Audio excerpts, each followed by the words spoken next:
बहुत समय से प्रतीक्षित यह कार्य था।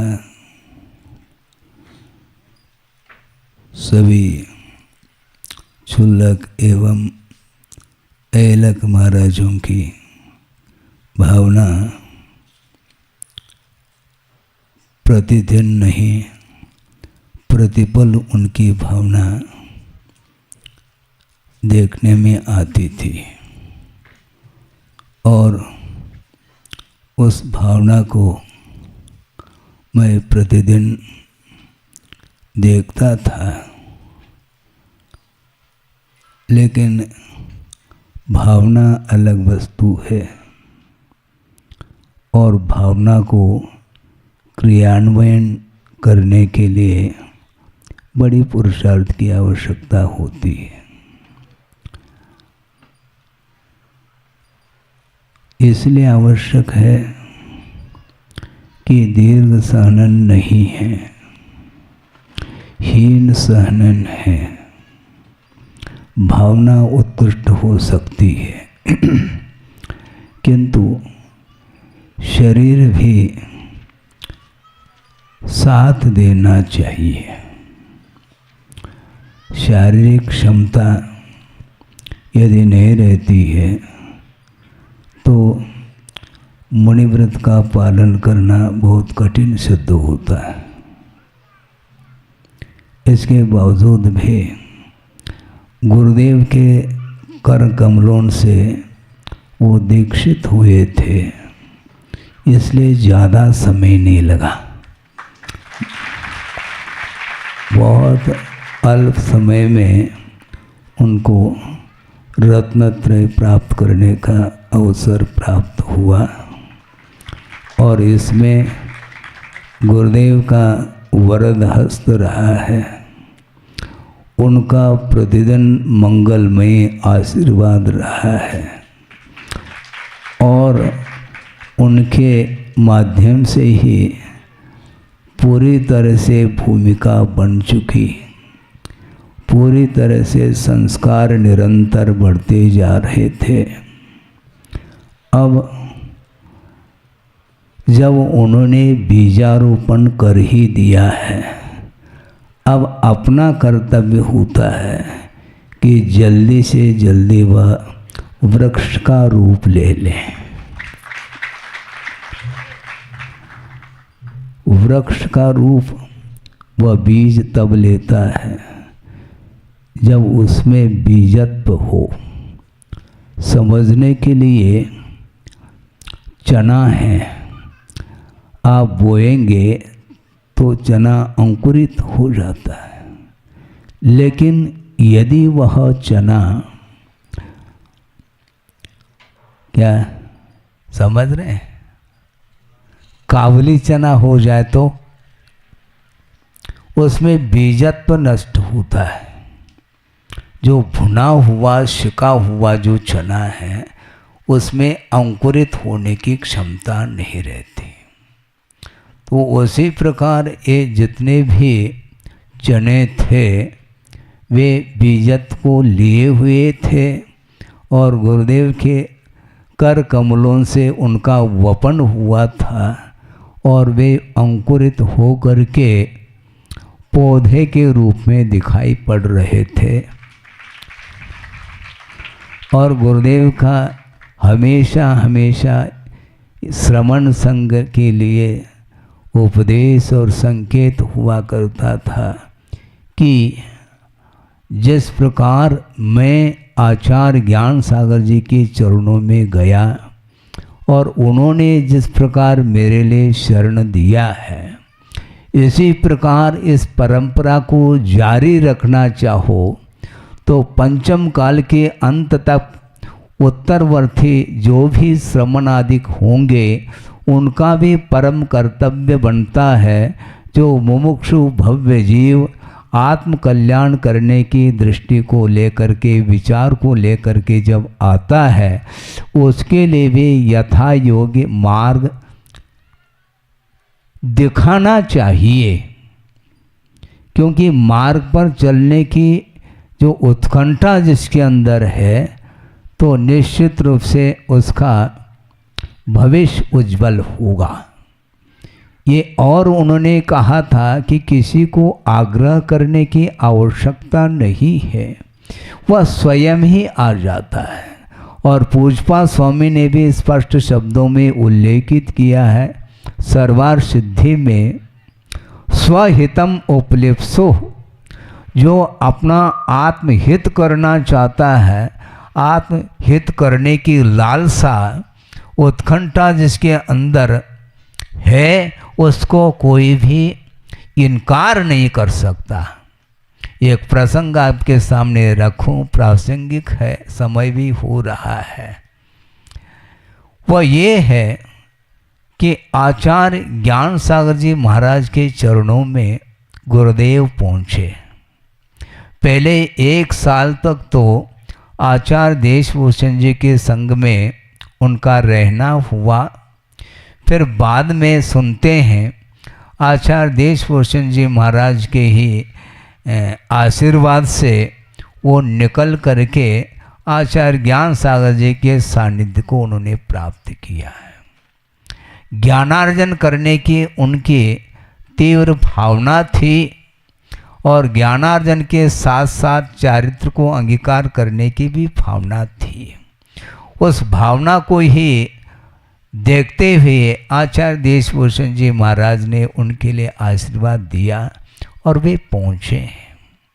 सोचना, 20 साल की उम्र में उन्होंने छोड़ दिया क्या?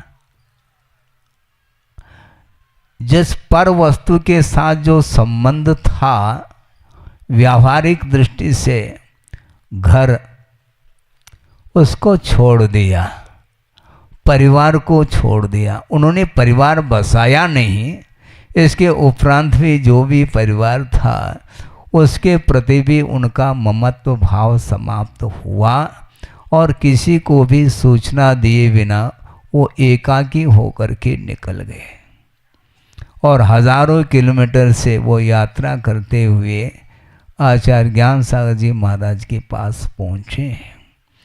और सुनते हैं आचार्य देशभूषण जी के संग में ही उन्होंने आजीवन ब्रह्मचर्य व्रत भी अंगीकार किया। और ये भी सुनते हैं सप्तम प्रतिमा को भी उन्होंने अंगीकार किया था श्रवण बेलगुला में 1967। आपको पूरा इतिहास ज्ञात है। आप सोचिए, आचार्य देशभूषण जी का संग जयपुर में था ऐसा सुना हमने, और वहाँ से दक्षिण की ओर उनकी यात्रा हो जाती है और उनके संगस्थ आप जानते हैं ब्रह्मचारी विद्याधर जी साथ में चल रहे हैं और यात्रा करते करते श्रवण बेलगुला पहुँचे हैं और रिटर्न और होना है, तो वहाँ से वापस लौट करके स्तवनिधि पहुँचे हैं ऐसा हमने सुना था। क्योंकि बहुत छोटी उम्र है और उस समय जिसके द्वारा जो सुनने में बात आती थी वो सुनता था मैं। और वहाँ से स्तवनिधि पहुँचे हैं और स्तवनिधि को उन्होंने छोड़ दिया। क्यों इसलिए छोड़ा, कहीं कभी भी व्यवधान उपस्थित हो सकता है, क्योंकि स्तवनिधि के निकटवर्ती ग्राम हैं जो है आप जानते हैं। इसलिए ऐसा न हो कि परिवार के द्वारा पुनः कहीं विघ्न उपस्थित न हो जाए, तत्काल उन्होंने वहाँ से स्तवनिधि को छोड़ करके अजमेर पहुँचे हैं। अजमेर पहुँचने के उपरांत वहाँ के जो भी व्यक्ति श्रावकगण थे उन्होंने देखा कि ब्रह्मचारी जी आए हैं, कहाँ से आए क्या, सब परिचय प्राप्त कर लिया। और इन्होंने ये कहा था, बीच में उस यात्रा के दौरान उपवास भी उनको करना पड़ा 2 दिन, क्योंकि सप्तम प्रतिमाधारी है और ट्रेन की यात्रा है, क्या व्यवस्था बनेगी। 2 दिन निर्जल उपवास के साथ पहुँचे हैं और पहुँचने के उपरांत श्रावक गणों ने पूछा कि आप कहाँ से आए आदि आदि। उन्होंने कहा कि हमें आचार्य ज्ञान सागर जी महाराज के पास पहुंचना है। तो पहुंचना है तो पहुंचा देंगे हम। निकट ही शायद हमने सुना था कि मदनगंज किशनगढ़, वहाँ पर आचार्य ज्ञान सागर जी विराजमान थे और वहाँ पर अजमेर में भोजन आदि करके उस ग्राम पहुँचे हैं। पहुँचने के उपरांत सोचो विचार करो, वहाँ पर उन्होंने निवेदन किया कि महाराज आपके हम चरणों में आए हैं और आत्म कल्याण करने का भाव है और साथ साथ ज्ञानार्जन करके आगम का गहराई के साथ अध्ययन करके हम निर्दोष रूप से चारित्र का पालन करना ये मेरा भाव है, इसलिए आपके चरणों में आया हूँ। सोचिए, इसके उपरांत भी आचार्य ज्ञान सागर जी महाराज ने कहा बताते हैं, हाँ इस प्रकार के तो बहुत सारे ब्रह्मचर्य लोग हमारे पास आए और चले गए हैं, और तुम्हारा नाम क्या? हाँ हमारा नाम विद्याधर है। तो उन्होंने कहा हाँ विद्याधर है तो कभी भी विद्या के मार्ग से, विद्या के माध्यम से चले जाएंगे, क्या भरोसा। तो उस समय उनको लगा अब हमें विश्वास दिलाना पड़ेगा, और उस समय उन्होंने सोचा कि महाराज आपको मैं आश्वस्त करता हूँ, विश्वास दिलाता हूँ कि आजीवन के लिए सवारी का मैं त्याग करता हूँ। अब वह विद्याधर जाएगा तो पैदल जाएगा, कहाँ तक जाएगा, क्या करेगा, अब सोचो। इसके उपरांत उनको लगा कि वास्तव में ये बहुत ही होनहार जीव है। उन्होंने अपने संग में उनको स्थान दे दिया।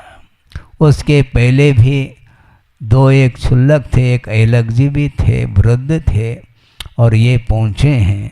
तो केवल 11 महीने हुए हैं संघ में पहुँच करके, और उन्होंने क्या परीक्षण किया होगा, क्या योग्यता देखी होगी, आप अनुमान नहीं कर सकते। और उन्होंने सोचा कि अब यह होनहार है, इस ग्राहक को अब लौटाना नहीं, जल्दी से जल्दी मार्ग पर, पथ पर आरूढ़ कराना है। और उस समय 22 साल की उम्र है, और उन्होंने सोचा कि जैनेश्वरी दीक्षा देने का मन हो गया।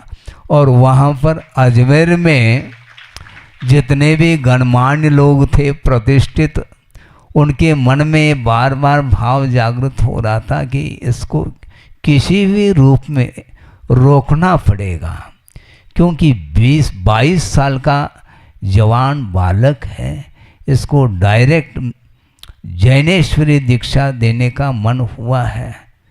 ये कैसा पालन करेगा, क्या होगा, इसका निषेध करने के लिए पहुँचे हैं।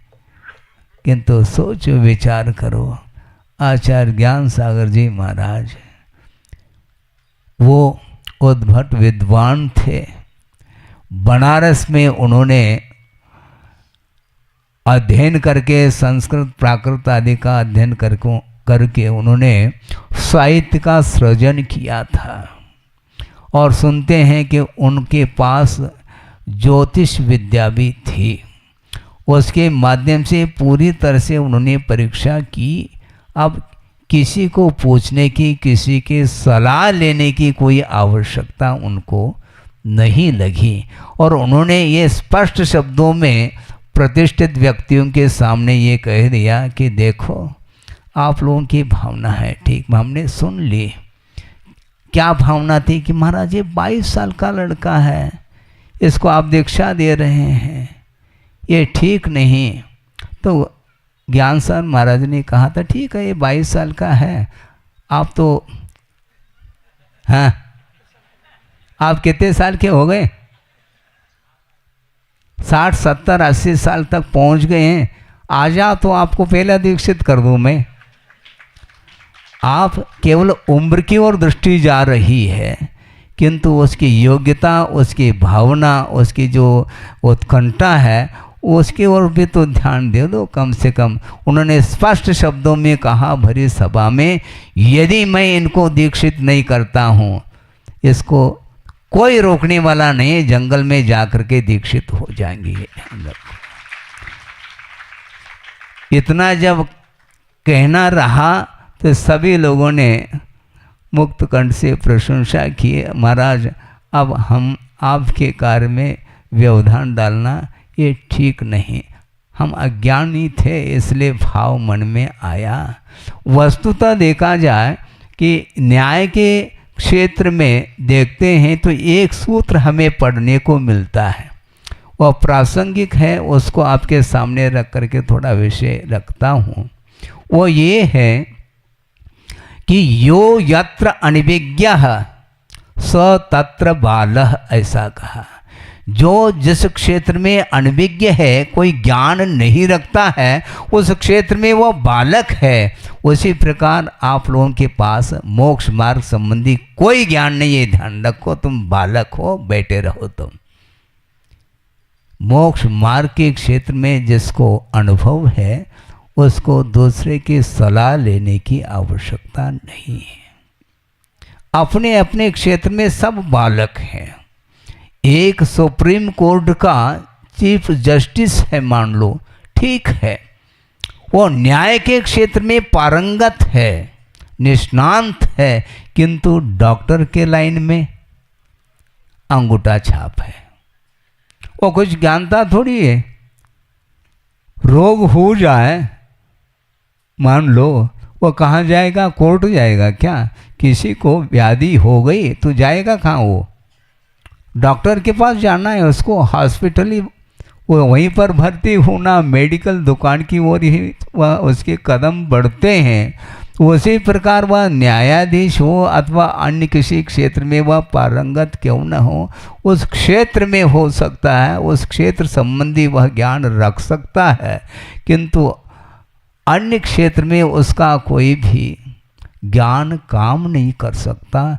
इसलिए मोक्ष मार्ग में सम्यक ज्ञान की आवश्यकता है। एक श्लोक के माध्यम से वैराग्यप्रद वह श्लोक है, उसको कोई पढ़े तो वैराग्य हो सकता है। जिसके अंदर योग्यता है तो वह वैराग्य उसको होगा, और योग्यता नहीं है तो आप हम घंटों भी मांडो उपदेश दे दें तो कोई भी अंतर नहीं आने वाला। श्लोक ये है, शायद मैं समझता हूँ इसी प्रकार के वैराग्यप्रद श्लोक को पढ़ करके शायद गुरुदेव को वैराग्य हुआ होगा, ऐसा मुझे लगता है। कि कवि ने श्लोक लिखा है, उसमें उन्होंने एक रूपक बना करके उसको सामने रखा है, वो आपके सामने रख रहा हूँ कि रात्रिर्गमिष्यति रात्रिर्गमिष्यति भविष्यति सुप्रभातम, भास्वान उदेष्यति हसिष्यति पंकजश्री, एवं विचिन्तयति कोश गतद्विरेफ, हा हंत हंत नलिनीम गजवुज्जहार। ऐसा कहा कि एक भौरा है, भ्रमर है, वह भ्रमर कहाँ पर है? सरोवर में कमल खिले हुए हैं और उस कमल में वह बंद हो चुका है, क्योंकि दिनास्त होते ही कमल बंद हो जाते हैं, और उस कमल में वह भ्रमर भी बंद हुआ है। और उस भ्रमर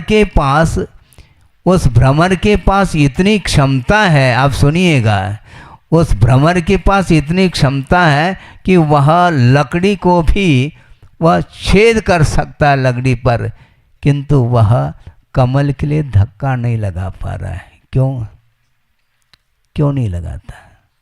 वह ये सोच रहा है कि ये रात बीतेगी और प्रभात होगा, और सूर्य उदित होगा और यह कमल पुनः खिल जाएगी और मैं उस पराग का पुनः रसास्वादन करूँगा। इस प्रकार वह विचार मग्न है। कौन? भ्रमर।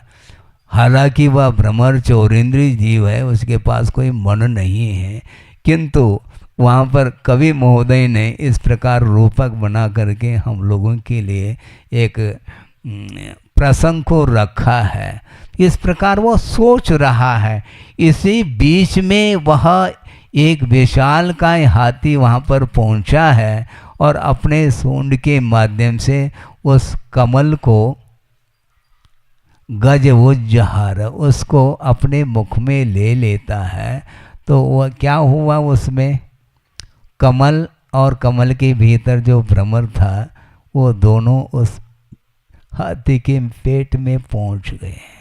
इसी प्रकार कभी भी किसी भी पल में कुछ भी घटित हो सकता है। मैं बाद में कर लूँगा, अभी तो खाने पीने के दिन हैं। हाँ, अभी क्या जीवन थोड़ी समाप्त हुआ है, अभी तो जीवन प्रारंभ हुआ है। जीवन के अंत में हम कर लेंगे, क्या कर लेंगे? भोजन कर लेंगे क्या?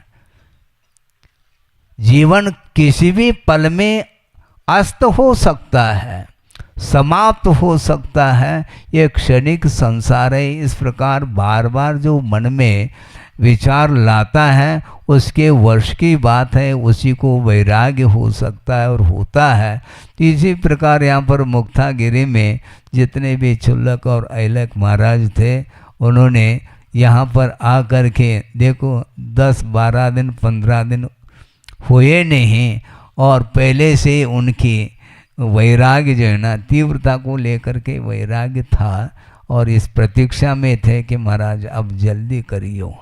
हमने कहा अब ज़्यादा देर में करने वाला ही नहीं हूँ, हाँ, क्योंकि ग्राहक आया है जल्दी से जल्दी। हाँ बिल्कुल, क्योंकि कोई भरोसा नहीं किस समय कैसे परिणाम हो जाए। जब जागे तब सवेरा अथवा शुभस्य शीघ्रम वाली बात है। ये रत्नत्रय को धारण करने के लिए प्रतीक्षा करते रहो। भव भव प्रतीक्षा करने के उपरांत भी वह वस्तु नहीं मिल सकती है। इसलिए निर्ग्रंथ दीक्षा को लेने की भावना उनकी रही और गुरुदेव ने भी उनको जो संस्कारित किया है उसके बाद हमने ज़्यादा नहीं किया। हमने पहले ही कहा था वपन तो उन्होंने किया है और बस समय पर उनका जो पुरुषार्थ है वह निरंतर पुरुषार्थ उनका जारी रहा। इसलिए ये कार्य हुआ है। जहाँ कहीं भी गुरुदेव हों तो देख रहे होंगे, वो भी प्रसन्न होंगे। मैं इसलिए कहता हूँ क्योंकि गुरुओं की जो भावना है वह यही रहती है कि आगे पंचम काल के अंत तक यह धर्म निरंतर यह प्रवाहित होता रहे और इस मोक्ष मार्ग पर आरूढ़ होकर के आत्मकल्याण करने वालों की संख्या निरंतर बढ़ती रहे। इस भावना के साथ ही वो हमेशा संघ के लिए संबोधित करते थे। समय ज़्यादा नहीं है और कोई प्रसंग आ जाए तो समय सुनाया जा सकता है। आगम के माध्यम से ही आत्मा का कल्याण हो सकता है और आगम का ज्ञान होने के उपरांत भी सही मायने में उसका सदुपयोग यदि करते हैं तो आत्मा का कल्याण हो सकता है। ज्ञान क्षोभ्रम ज्ञान का होना अलग विषय है, किंतु क्षोभ्रम प्राप्त जो ज्ञान है उसका प्रैक्टिकल पेपर जिसको बोलते हैं, जो निरंतर अपने जीवन में वह अमल करता हुआ यदि जीवन को व्यतीत करता है तो चारित्र में भी विकास होता है। हो इस पवित्र भावना के साथ अहिंसा परमो धर्म की जय। बोधि समाधि परिणाम शुद्धि स्वात्मोपलब्धि शिव शोक शुद्धि चिंतामणिम चिंतित वस्तुदाने त्वां वंदमानस्य ममास्तु देवी। परम पूजा आचार्य गुरुवर श्री विद्यासागर जी महाराज की जय।